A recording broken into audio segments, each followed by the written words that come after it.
प्रयागराज में महाकुंभ के दौरान सुबह का समय था और डीएम साहिबा यानी कि जिला अधिकारी खुद मैदान में थी।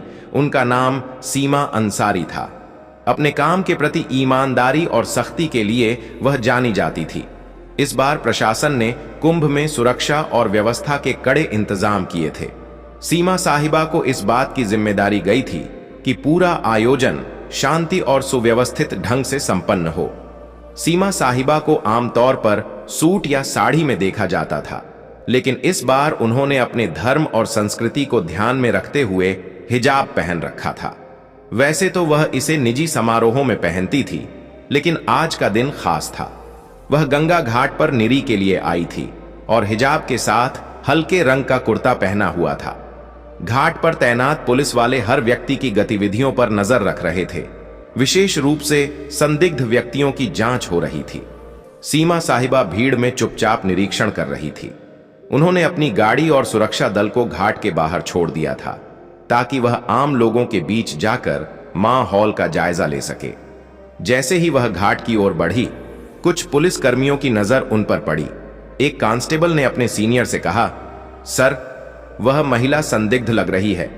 देखो, वह अकेली घूम रही है और उसके कपड़े भी थोड़े अलग लग रहे हैं। सीनियर इंस्पेक्टर ने दूर से देखा और हामी भरते हुए कहा, ठीक है, उसे रोककर पूछताछ करो। किसी भी अनजान व्यक्ति को ऐसे नहीं छोड़ सकते। सीमा साहिबा इस बात से अनजान थी कि पुलिस वाले उन्हें संदिग्ध समझ रहे हैं। जब वह घाट के पास रुकी और एक छोटे बच्चे से गंगा जल के बारे में बात करने लगी, तभी दो पुलिसकर्मी उनके पास आ गए। मैडम, आपको यहां क्या करना है? सीमा ने शांत स्वर में कहा, बस ऐसे ही दर्शन करने आई हूं और व्यवस्थाओं को देख रही हूं। पुलिसकर्मी उनकी बातों को नजरअंदाज करते हुए बोले, आपका आईडी कार्ड दिखाइए। सीमा ने मुस्कुराते हुए जवाब दिया, आईडी कार्ड तो मेरे पास है, लेकिन आप यह क्यों पूछ रहे हैं? यह सुनकर पुलिसकर्मी थोड़ा सख्त हो गए। आप आईडी नहीं दिखाएंगी तो हमें आपसे पूछताछ करनी पड़ेगी। अकेले क्या घूम रही? सीमा को समझ नहीं आया कि बात किस ओर जा रही है। तभी सीनियर इंस्पेक्टर भी आ गए और बोले, आपके पास कौन सा सामान है? कृपया अपना बैग खोलिए।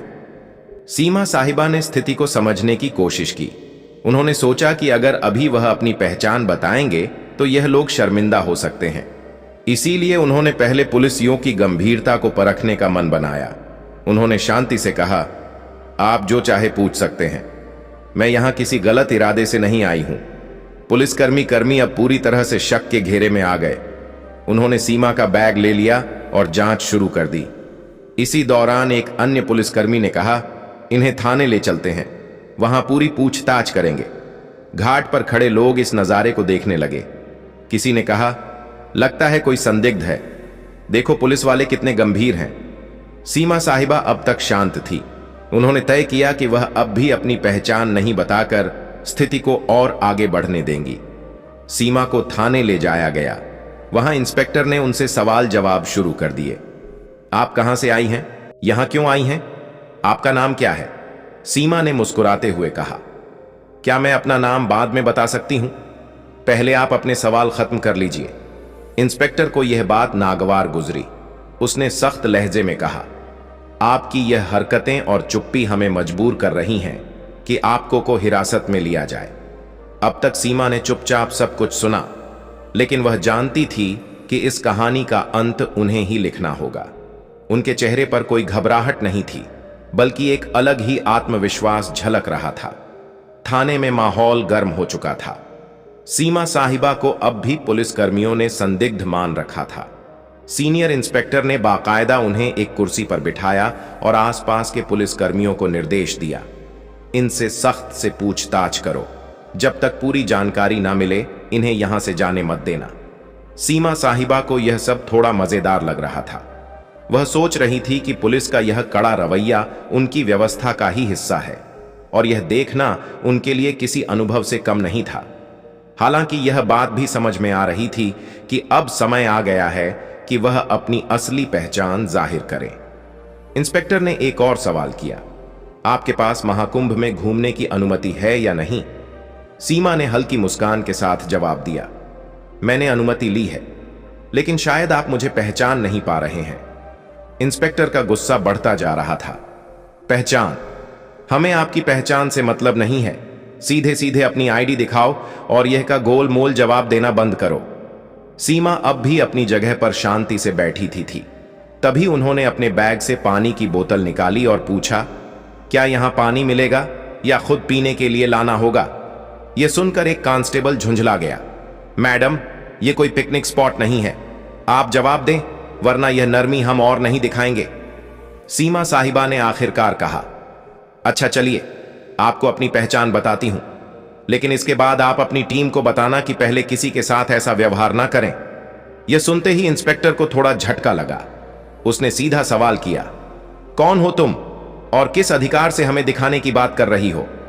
सीमा ने अपने बैग से अपना आईडी कार्ड निकाला और मेज पर रख दिया। उस कार्ड पर साफ लिखा था, सीमा अंसारी, जिला अधिकारी हरिद्वार। इंस्पेक्टर का चेहरा सफेद पड़ गया। वहां मौजूद अन्य पुलिसकर्मी भी एकदम चुप हो गए। कांस्टेबल जो अभी तक सबसे ज्यादा बोल रहा था, धीरे धीरे पीछे खिसक गया। इंस्पेक्टर ने कार्ड उठाकर देखा और उसे बार बार पलटा। आप डीएम साहिबा हैं? सीमा ने शांतिपूर्वक कहा। जी हां, और मुझे लगता है अब आप समझ गए होंगे कि मैंने अपनी पहचान पहले क्यों नहीं बताई।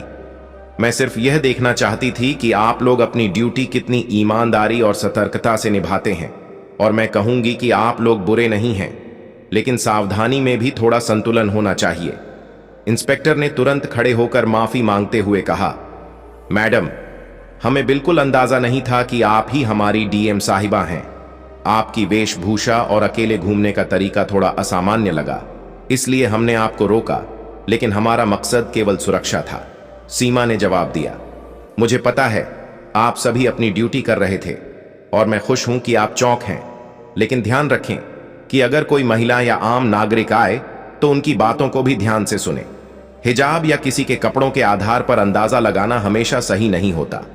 इंस्पेक्टर ने तुरंत थाने के स्टाफ को निर्देश दिया, साहिबा के लिए चाय पानी लाओ और तुरंत उनकी गाड़ी मंगवा। सीमा ने मुस्कुराते हुए कहा, नहीं, इसकी जरूरत नहीं। मैं तो यह देखने आई थी कि हमारा प्रशासन कैसे काम कर रहा है और मुझे खुशी है कि आप लोग काम कर रहे हैं। लेकिन याद रखें, हर बार शक की बिना पर किसी को आतंकवादी या अपराधी मान लेना उचित नहीं। यह बात सुनकर इंस्पेक्टर ने सिर झुका लिया। आपकी बात सही है मैडम, हमें इस पर काम करना होगा। सीमा ने हंसते हुए कहा, काम तो ठीक है, लेकिन अब मुझे मेरे काम पर वापस जाने दीजिए और अगली बार किसी से बात करने से पहले उसकी बात को ध्यान से सुनने की आदत डालिए। थाने से बाहर आते समय कुछ पुलिसकर्मी और कर्मचारी उनके साथ घाट तक गए। वहां मौजूद लोग अब भी उन्हें देख रहे। कुछ लोग कानाफूसी कर रहे थे कि यह वही महिला है जिसे पुलिस ने पकड़ा था।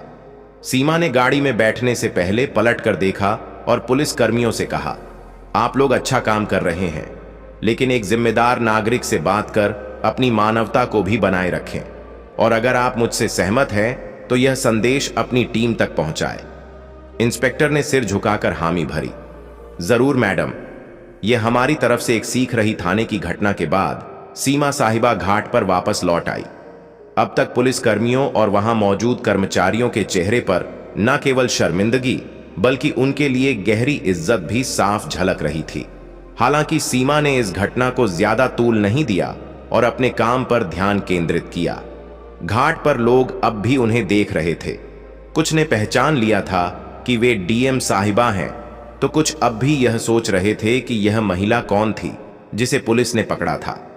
सीमा ने भीड़ की परवाह किए बिना घाट पर मौजूद व्यवस्थाओं का जायजा ले शुरू कर दिया। दोपहर तक यह घटना पूरे पुलिस महकमे में फैल चुकी थी। लेकिन ईएसपी तक बात पहुंची और उन्होंने तुरंत थाने के इंस्पेक्टर को फोन किया। इंस्पेक्टर साहब, ये क्या सुन रहा हूं? आप लोग डीएम मैडम को संदिग्ध समझकर पकड़ लाए। इंस्पेक्टर ने हिचक चाहते हुए जवाब दिया, सर गलती हो गई। उनकी वेशभूषा और व्यवहार की वजह से शक हुआ, लेकिन मैडम ने हमें समझाया और हमें अपनी गलती का एहसास कराया। एसपी ने कड़े लहजे में कहा, सावधा ठीक है, लेकिन अगली बार ऐसा कुछ हुआ तो इसका अंजाम भुगतने के लिए तैयार रहना। अब तुरंत अपने स्टाफ को इस मामले पर संवेदनशीलता से काम करने की ट्रेनिंग दो। इंस्पेक्टर ने हामी भरी और ठान लिया कि अब से वह और उनकी टीम हर दिग्गज को इंसानियत के साथ ट्रीट करेंगे। इस घटना के कुछ दिनों बाद सीमा साहिबा ने प्रशासनिक कर्मचारियों और पुलिस बल के लिए एक छोटी बैठक बुलाई। इसमें उन्होंने सीधे शब्दों में कहा, मुझे आप सब पर गर्व है कि आप लोग कुंभ जैसे बड़े आयोजन को संभाल रहे हैं, लेकिन मैं आपसे एक बात कहना चाहती हूं, कानून के पालन के साथ साथ हमें अपनी मानवता भी बनाए रखनी होगी। हर व्यक्ति पर शक करना जरूरी नहीं है। जो लोग अलग दिखते हैं वे गलत नहीं होते। उनका सम्मान करें, उनकी बात सुने। उनके शब्दों ने वहां मौजूद सभी को झकझोर दिया। इंस्पेक्टर ने सबसे सामने माफी मांगते हुए कहा, मैडम, आपकी बात ने हमें बहुत बड़ा सबक सिखाया है। हम वादा करते हैं कि आगे से ऐसा कोई मामला नहीं होगा जहां किसी को बिना वजह परेशान किया जाए। यह घटना मीडिया तक भी पहुंच गई। हालांकि सीमा ने इसे सार्वजनिक रूप से उजागर करने से मना कर दिया। उन्होंने कहा, यह घटना व्यक्तिगत है। अगर आपको वीडियो पसंद आया हो तो लाइक और चैनल को सब्सक्राइब जरूर करें। जय श्री राम।